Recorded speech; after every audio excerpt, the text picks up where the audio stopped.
আমি যখন ঢাকা বিশ্ববিদ্যালয়ের জন্য প্রস্তুতি নিচ্ছিলাম, ঠিক আমারও এক সময় গিয়ে মনে হয়েছিল যে ঢাকা বিশ্ববিদ্যালয় আমার জন্য না। আমি হয়তো ঢাকা বিশ্ববিদ্যালয়ে চান্স পাবো না। এর অন্যতম একটি কারণ ছিল, আমি প্রতিদিন পড়তেছিলাম ঠিক আছে, বাট দিন শেষে আত্মবিশ্বাস পাচ্ছিলাম না যে আমি ঢাকা বিশ্ববিদ্যালয়ে চান্স পাবো। ঠিক সেই সময়ে আমি নতুন এক নিয়মে পড়া শুরু করি, নিজেকে নতুনভাবে গুছিয়ে তুলি। বিশ্বাস করো, এইভাবে পড়ার কারণে আমার আত্মবিশ্বাস অনেক অনেক বেড়ে গিয়েছিল এবং পরীক্ষার হল পর্যন্ত এই সর্বোচ্চ আত্মবিশ্বাসটা আমার ছিল যে ঢাকা বিশ্ববিদ্যালয়ে একটি আসন হলেও আমি পাবো এবং আমি একটি আসন আমার করে নিব। এবং আমি মনে প্রাণে বিশ্বাস করি, প্রতিটি শিক্ষার্থী যদি এইভাবে পড়তে পারে, বিশ্বাস করো ঢাকা বিশ্ববিদ্যালয়ে একটি আসন পাওয়া খুবই খুবই সহজ। ভর্তির পরীক্ষাকে কিন্তু ভর্তির যুদ্ধ বলা হয়ে থাকে এখন। কেন? কারণ প্রতিটি আসনের বিপরীতে অসংখ্য শিক্ষার্থী লড়াই করে থাকে। কোনো যুদ্ধক্ষেত্রে যাওয়ার আগে যেমন তোমাকে অস্ত্রশস্ত্র নিয়ে রেডি হতে হয়, একটি রোড ম্যাপ থাকা লাগে যে তুমি কোন দিকে হিট করবে, তোমার সাথে কি কি অস্ত্র থাকতে হবে, সব কিছু মেনটেন করতে হয়। ঠিক এই ভর্তি যুদ্ধের ক্ষেত্রেও তোমার একটি রোড ম্যাপ থাকতে হবে। বিশেষ করে সেটা যদি ঢাকা বিশ্ববিদ্যালয়ের ক্ষেত্রে হয়, তোমার অবশ্যই একটি পরিকল্পনা থাকতে হবে যে তুমি কিভাবে পড়বে, কোন জিনিসটা বেশি প্রায়োরিটি দিবে, কোন জিনিসটাকে বেশি গুরুত্ব দিবে, কোনটি কম গুরুত্ব দিলেও চলবে। তো আজকে সেই বিষয়গুলো নিয়ে আলোচনা করব। তোমরা যদি শেষ পর্যন্ত এপিসোডটি দেখো, ইনশাআল্লাহ ঢাকা বিশ্ববিদ্যালয়ে ভর্তি পরীক্ষার জন্য তোমার আত্মবিশ্বাস তুমি শেষ পর্যন্ত ধরে রাখতে পারো। তো এবার আসি আসল কথায়, যে আমি তাহলে কিভাবে পড়েছিলাম, আমি কিভাবে আসলে আমি টার্ন ওভার করেছিলাম। আমি একদিন হঠাৎ করে খুবই বেশি হোপলেস হয়ে যায় যে হয়তো আমি পারবো না।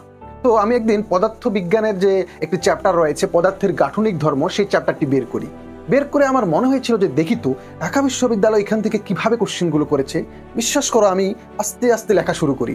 লিখতে লিখতে লিখতে লিখতে আমি যখন টোটালি একটার পর একটা প্রশ্ন লিখতেছিলাম, আমার মাথা পুরো খারাপ হয়ে যাচ্ছিল। বিশ্বাস করো, আমি অবাক হয়ে যাচ্ছিলাম যে কি ব্যাপার, ঢাকা বিশ্ববিদ্যালয়ে শুধু এই একটা সূত্র, একটা টপিক থেকে প্রশ্নগুলো করতেছে। আমি এমন একটা ফিল পাচ্ছিলাম যে শুধু আমি লিখতেই থাকি।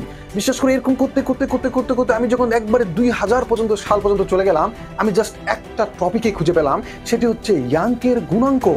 ওই ইয়াংকের গুণাঙ্ক একটা সূত্র, একটা টপিক থেকে ঢাকা বিশ্ববিদ্যালয় কিন্তু 20 বছরের কোশ্চেন করেই চলেছে। এবং শুধু রিসেন্ট 2 ইয়ারের কোশ্চেন তুমি বের করো, রিসেন্ট এই যে তোমাদের ইমিডিয়েট সিনিয়র ভাই বোনেরা পরীক্ষা দিয়েছে 23-24 সেশনে, এখানেও ঠিক এই ইয়াংকের গুণাঙ্ক থেকে প্রশ্ন এসেছে এবং ইয়াংকের গুণাঙ্কের মাত্রা থেকে প্রশ্ন আসে।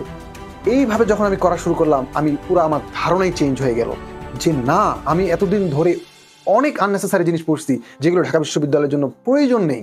তাহলে আমি অ্যানালাইসিস করেছি। ফার্স্ট অফ অল আগে অ্যানালাইসিস, বিশ্বাস করো আমার মেইন পরিশ্রমটা ছিল এই অ্যানালাইসিসে, যার কারণে আমার এই অ্যানালাইসিস শিটগুলো তোমরা এখন পাচ্ছ। পদার্থবিজ্ঞান, রসায়ন, বায়োলজি, ম্যাথ, সমস্ত চ্যাপ্টার ওয়াইজ তোমরা অ্যানালাইসিস শিটগুলো আমার এখন পাচ্ছ। বিগত 20 বছরের প্রশ্নগুলো কোথা থেকে করে সেটা তোমরা আমার অ্যানালাইসিস শিটগুলো দেখলেই বুঝে যাচ্ছ।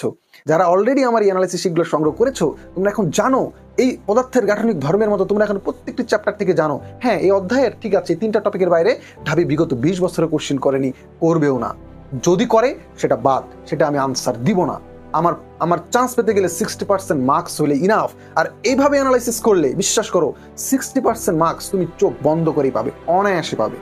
সো আমি যখন এভাবে লেখা শুরু করলাম, আমি নিজের মধ্যে একটা কনফিডেন্স গ্রো হলো যে হ্যাঁ, কিভাবে ঢাবির একটা প্রশ্নের সাথে আরেকটা প্রশ্নের প্যাটার্নের মিল রয়েছে, সেম প্রশ্নগুলো হচ্ছে।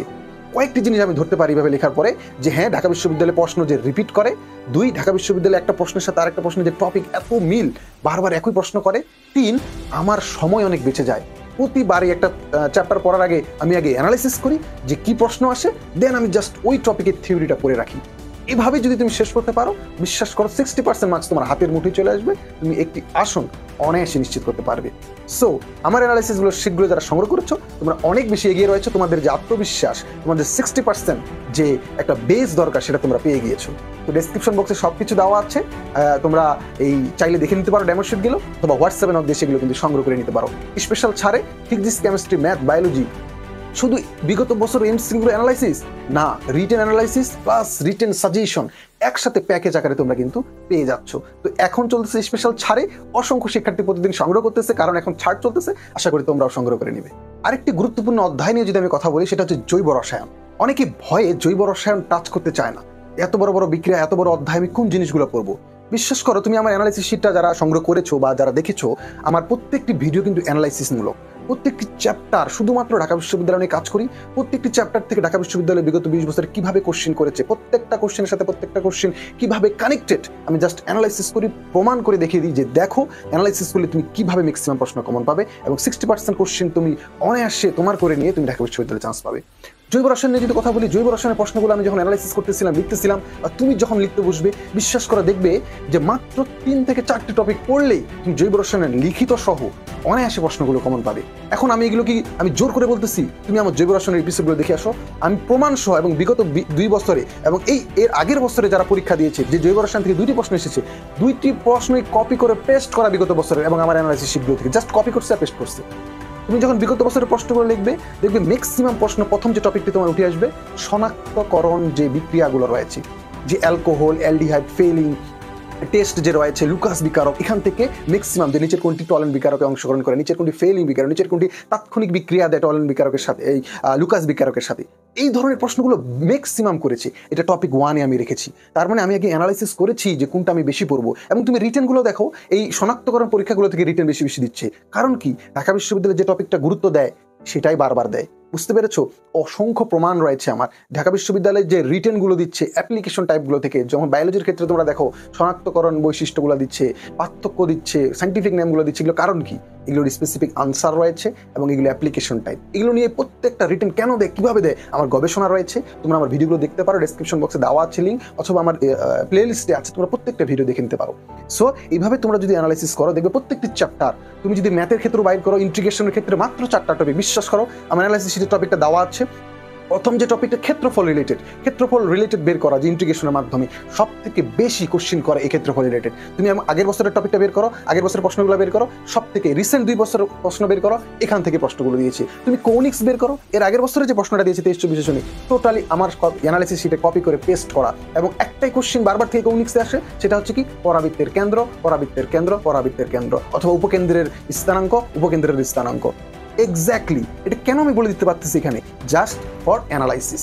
এই অ্যানালাইসিস ছাড়া ঢাকা বিশ্ববিদ্যালয়ে চান্স পাওয়া ভাই খুবই কঠিন। তো মোটামুটি ওই যে বলে না, একটা বেস তোমাকে ক্রিয়েট করতে হবে, সেটাই অ্যানালাইসিস ছাড়া সম্ভব না। আর এই একটা জিনিস ফলো করার কারণে আমি মনে করি আজকে আমি ঢাকা বিশ্ববিদ্যালয়ে পড়ালেখা করি এবং আমি বলতে পারি যে না, আমার ওই পরিশ্রমটা, অ্যানালাইসিসটা অনেক কাজে দিয়েছে। এবং প্রতিটি স্টুডেন্টকে আমি এইভাবে এখন তাদেরকে বলি যে না, তোমরা ওইভাবে গবেষণা করো, এভাবে অ্যানালাইসিস করো, যেটা করলে তোমাদের পরিশ্রমটা অনেক বেশি কমে যাবে ঢাকা বিশ্ববিদ্যালয়ে চান্স পাওয়ার ক্ষেত্রে। কারণ তুমি তখন নিজেই বলে দিতে পারবে কোন প্রশ্নটি ঢাকা বিশ্ববিদ্যালয়ে তোমার আসবে, কোন প্রশ্নটি আসবে না, কিভাবে পড়তে হবে, কেমন করে, কত স্টাইলে ঢাবি কোশ্চিন করে। তো যারা এখন অ্যানালাইসিস সেগুলো সংগ্রহ করে নিবে, আমার ফেসবুক পেজে অ্যানালাইসিসমূলক অসংখ্য ভিডিও আছে, ডেসক্রিপশন বক্সে আমার পেজের লিঙ্ক দেওয়া আছে, তোমরা সেখানে গিয়ে পেজে যুক্ত হয়ে যাবে।